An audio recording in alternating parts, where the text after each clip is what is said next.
Okay, I want to do a video on these outer tie rods on Mk4's aftermarket parts.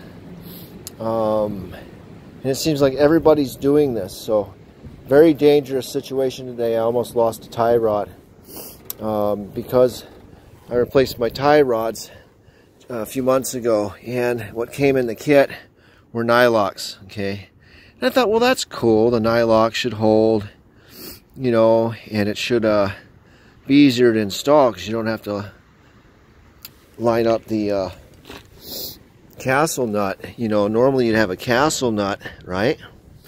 You'd have one of these castle nuts and you'd have a cotter pin that would go through. So that was what's stock on these things for this year. I don't know what's going on with Volkswagen parts if they're still using castle nuts. All I can tell you is I'm pretty anal in working on my car. I use thread locker, torque down to the correct torque specs. In like 2-3 months, whatever it's been, that nut came loose on me today. And if I hadn't stopped and had it looked at, 3 more threads and I would have wiped out doing about 75 down the highway into a ditch. So what I'm going to do, because I went back to the parts store, tried to see if they had the outer tie rods where they're drilled for the castle nuts and the cotter pins. They don't. So it looks like there's a shift in manufacturing. Here we go again. Manufacturers trying to save a penny using these. Right? Now, why would they want to use these over something that's really secure? Because they don't have to add cotter key to them, right? No cotter pin.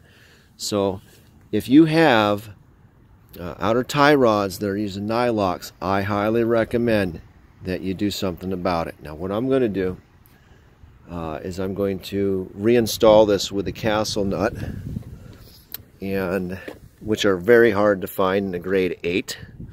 So I'll reinstall this with a castle nut, and then I'm going to drill it out through the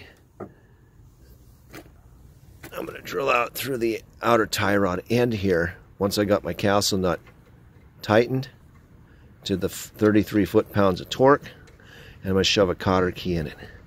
And that way, if it tries to come loose, that cotter key stops it from backing out. Okay?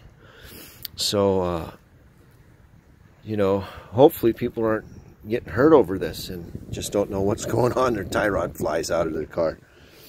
And there you have it. So if you're running replacement outer tie rods and they are running these nylock nuts, I wouldn't do it.